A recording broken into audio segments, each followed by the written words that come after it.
ভাই আগামী 5 তারিখ যে ইন্ডিয়া এবং ইংল্যান্ডের খেলা হইব, সেখানে যে ইন্ডিয়ার প্লেইং ইলেভেন হইব, এটা কি ঠিক কিছু চেঞ্জ করব নাকি সেম প্লেইং ইলেভেনই রাখবো? কেননা টপ অর্ডারের মধ্যে যে আমরা ফ্লপ শো দেখতাছি, অভিষেক শর্মা, ঈশান কিষান, সূর্য কুমার যাদবের মধ্যে, এটার মধ্যে কি কোনো চেঞ্জেস আইব নাকি সেম ভাবেই চলবো এবং তারা আবার সুযোগ দেওয়া হইব? কেননা সেখানে কিন্তু নকআউট গেম কি শেষ, অর্থাৎ যদি হারে ওই ম্যাচ, ওয়ার্ল্ড কাপের জেতার স্বপ্ন কিন্তু শেষ। তো গম্ভীর এবং সূর্যকুমার যাদব কি এই বিষয় নিয়ে চিন্তা করতেছে যে প্লেইং ইলেভেনে কোনো কিছু চেঞ্জ করতে লাগবো, নাকি যে এরকম প্লেইং ইলেভেন চলতেছে ওইটাই নিব? কেননা টপ অর্ডারে এত ফ্লপ শো যেটা কন্টিনিউ চলতেছে, এটা কিন্তু বেশি দিন মনে হয় না রাখা ঠিক হইব। তাছাড়া স্পিনার হোক বা ফাস্ট বোলার হোক, স্পিনার বিশেষ করে যদি বরুণ চক্রবর্তীর কথা কই, তাহলে কিন্তু সে লাস্ট 2 ম্যাচের মধ্যে খুব বাজে পারফরমেন্স করছে। এক এক উইকেট পাইছে এবং রান কিন্তু অনেক দিছে। মানে একটাই ভালো স্পিনার, মিষ্টি স্পিনার, কিন্তু সেই স্পিনারে যদি ইংল্যান্ডের ব্যাটসম্যানরা অ্যাটাক করে বা সেভাবে খেলে, তাহলে কিন্তু এখানে ভারত খুব প্রেসারে পড়বো। কেননা কন্টিনিউ যদি রান লিক করে, তাহলে কিন্তু একটা সমস্যা হয়ে দাঁড়াবে। তাহলে বরুণ চক্রবর্তী জায়গায় কি কুলদীপ রে খেলাইতে পারে? কেন মুম্বাইয়ের পিচ কিন্তু একটু যদি টার্ন হয় বা একটু গ্রিপ হয়, তাহলে কিন্তু বরুণ চক্রবর্তী জায়গায় কুলদীপ যাদব একটু ব্যাটার হইতে পারে। তো এইটা নিয়ে কি চিন্তা করতেছে, আইদার বরুণ চক্রবর্তীর রিপ্লেস করে সে কুলদীপ রে খেলাইবো, নাকি সেম ভাবেই তারা আরেকবার চান্স দিব? তো যাই হোক, আমরা সম্পূর্ণ যে প্লেইং ইলেভেন এটা নিয়ে ভিডিওর মধ্যে ডিসকাস করুম, কোনো চেঞ্জেস হইব কিনা, বা কার স্থানটা কোন জায়গার মধ্যে থাকতে পারে, ফাস্ট বোলার কি কোনো কিছু চেঞ্জ হবে, মোহাম্মদ সিরাজ রেখে আনবো বাকি, না সেম প্লেইং ইলেভেন থাকবো, এটা নিয়ে কথা বলবো। তো নাম্বার ওয়ান যদি আমি দেখি টপ অর্ডারের মধ্যে, অভিষেক শর্মা।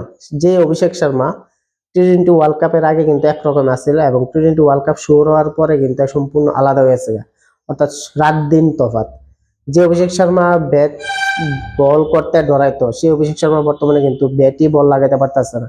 অর্থাৎ একটা কিরকম একটা প্লেয়ার হয়ে গেছে, যেটা মানে আনফর্ম একটা প্লেয়ার, ব্যাটের মধ্যে বল লাগতেছে না বা যেভাবে খেলতে চাইছে সেরকম পারতেছে না।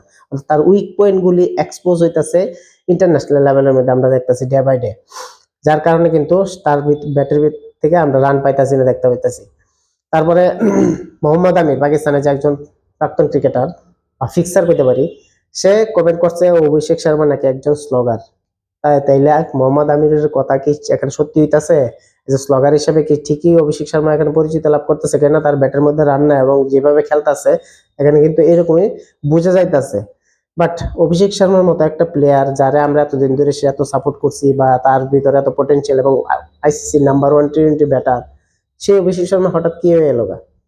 তারপরে আছে 2 নাম্বার আছে ঈশান কিষান। ঈশান কিষান প্রথম দিকে শুরুয়াতটা একটু ভালো করে, কিন্তু লম্বা ইনিংস খেলতে পারে না, একমাত্র পাকিস্তানের সঙ্গে একটা খেলছে। তারপরে কিন্তু আমরা পরবর্তী সময় তার ব্যাট থেকে সেরকম কোনো লম্বা ইনিংস দেখতে পাইছি না। প্রথম দিকে একটু ভালো খেললো, কিন্তু তার এটা কি লং ফরওয়ার্ড ক্যারি করতে পারে না, যার কারণে কিন্তু তার ব্যাটে আমরা রান পাইতেছি না, দেখতেছি। যার কারণে টিমও প্রেসারে পড়তেছে। তো সেই জায়গার মধ্যে কি কোনো কিছু চেঞ্জ করব? আর চেঞ্জ করলেও কারে নিব বা আপ এন্ড ডাউন করাবো? কেননা ঈশান কিষান ডাইরেক্ট ওপেন করাইতেছে, যে জায়গার মধ্যে প্রথম দিকে ওপেন করাইছিল, কিন্তু সেই জায়গার মধ্যে বর্তমানে ঈশান কিষান 3 নাম্বারে খেলতেছে। তারপরে কিন্তু ব্যাটে রান নাই। তারপরে 3 নাম্বার আমরা যদি দেখি, এখানে টপটার মধ্যে যে সঞ্জু স্যামসন, যে লাস্ট 2 ম্যাচ ধরে ওপেন করতেছে, সঞ্জু স্যামসন লাস্ট ম্যাচে যে 97 রান করছে, এই 97 রানের কারণে কিন্তু ওয়েস্ট ইন্ডিজ আমরা হারাতে পারছি অ্যাজ ইউজুয়াল। ব্রিলিয়ান্ট একটা নক আমরা দেখলাম আইসিসি ইভেন্টের মধ্যে, নকআউট ইভেন্টের মধ্যে সবচেয়ে হাইয়েস্ট রান যদি হইতে পারে টি-20 ক্রিকেটের মধ্যে, এটি এই সঞ্জু স্যামসনের। খুব সুন্দর করে খেলছে, যে কারণে কিন্তু ম্যাচটা জিততে পারছে। যাই হোক, সঞ্জু স্যামসন কিন্তু এর আগে আমরা দেখলাম যে খুব সুন্দর একটা স্টার্ট দিছিল জিম্বাবুয়ের এগেনস্টে, বাট এটা কেউ ফরওয়ার্ড করতেছে না, কিন্তু সেটা করছে ওয়েস্ট ইন্ডিজের এগেনস্টে, একদম রাইট মোমেন্টে করছে, রাইট টাইমে করছে। আর যে কারণে ভারত সেমিফাইনাল কিন্তু যেতে পারছে এবং ওয়েস্ট ইন্ডিজের মতো একটা টিমের কিন্তু হারাইতে পারছে স্পেশালি। 4 নাম্বার যদি দেখি, সেখানে সূর্যকুমার যাদবের ফর্মটা কিন্তু একটা বিশাল একটা চিন্তা হয়ে দাঁড়াতেছে। কেননা এজ এ টি-20 ব্যাটার হিসেবে সূর্যকুমার যাদবের ট্যালেন্টের কোনো এক্সপিরিয়েন্সের কোনো কমতি নাই, কিন্তু সেই জায়গা থেকে যে সে পারফরমেন্স করতেছে, এটা কিন্তু বিশাল একটা চিন্তার ব্যাপার।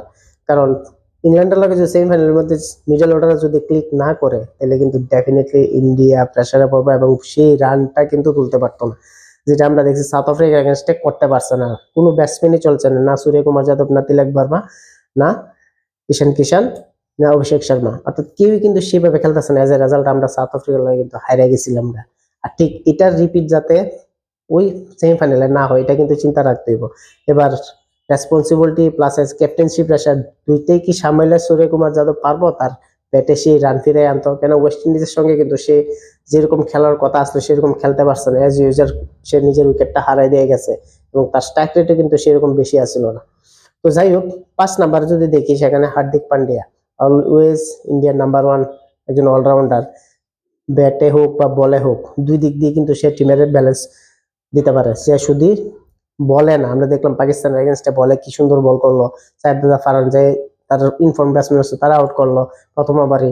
তাছাড়া মিডল ওভার হোক বা ফার্স্ট ওভার হোক বা ডেথ ওভার হোক খুব সুন্দর বল করতে পারতেছে, কিন্তু ব্যাটে কিন্তু তার সেই রকম রান নাই। যদি আমরা তার উপরে বিশ্বাস আছে বা ভরসা আছে, লাস্ট ম্যাচে একটা 50 করলো, তার আগে আমরা দেখলাম একটা 50 আসিল, বাট কন্টিনিউ যে কনসিস্টেন্সি এটা কিন্তু নাই। তার ব্যাটের মধ্যে বল সেভাবে কিন্তু আয় না যেটা আমরা আশা করতেছিলাম। হিউজ একটা বড় নক আমরা চাইতেছি।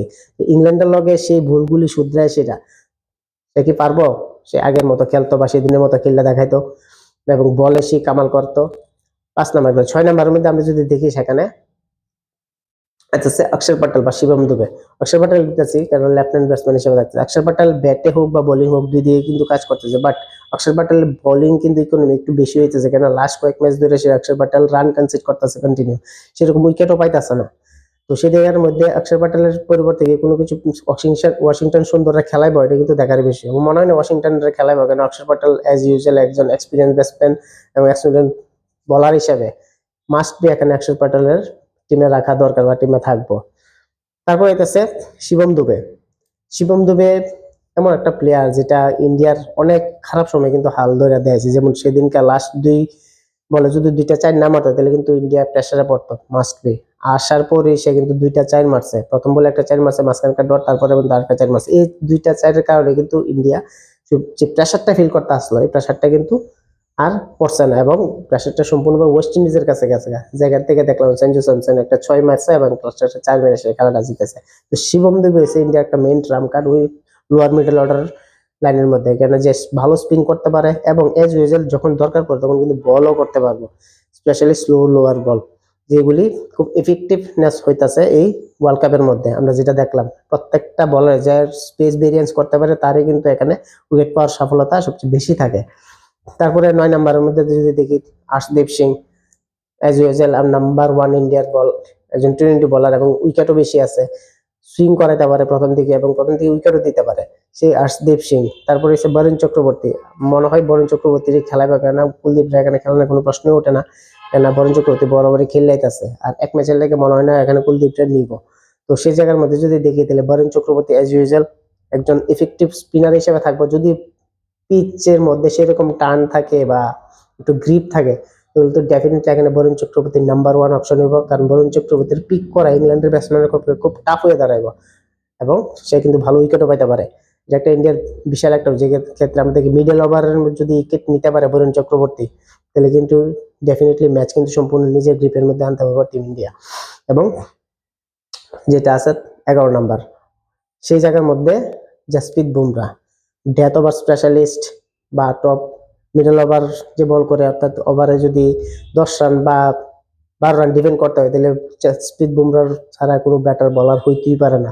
হাই প্রেশার গেম হোক, আমরা যেটা দেখলাম 2024-এর মধ্যে যখন 17তম ওভার 18তম ওভারটা করছিল সেখান থেকে কিন্তু ম্যাচটা ইউ টার্ন করে নিছিল এবং জাসপ্রীত বুমরাহ সেই জায়গার মধ্যে কিন্তু রানটা একদম কম দিয়ে সেটা কিন্তু গেমের মধ্যে ভারতের গেমের মধ্যে নিয়ে আসছিল। সেই জাসপ্রীত বুমরাহ যে 4 পিন পয়েন্ট অ্যাকুরেসি ইয়র্কার মারতে পারে, যার স্লো ভেরিয়েন্স অত্যন্ত ভয়ানক, যে ব্যাটসম্যানটা পিক পর্যন্ত করতে পারে না এবং এন্ড অফ দ্য মোমেন্টে উইকেট দিয়ে দেয়, সেই জাসপ্রীত বুমরাহ কিন্তু ডেফিনেটলি এখানে যদি ভালো কিছু করতে সে ভেরিয়েন্স বা তার এক্সপিরিয়েন্স কাজে লাগে সেটা সেখানে ম্যাচটা খেলতে লাগবে এবং ইংল্যান্ডের সেভাবেই হারাতে লাগবো। তো যাই হোক, এটা আমার প্লেইং 11 লিস্ট। নাম্বার ওয়ানের মধ্যে 2 ওপেনার অভিষেক শর্মা, তারপরে সঞ্জু স্যামসন 2 নাম্বার, 3 নাম্বার হয়েছে ঈশান কিষান, 4 number Suryakumar Yadav, 5 number Hardik Pandya, 6 number এখানে আইতাছে এই শিবম দুবে, 7 নাম্বার আইতাছে অক্ষর পটেল, 8 নাম্বার আইতাছে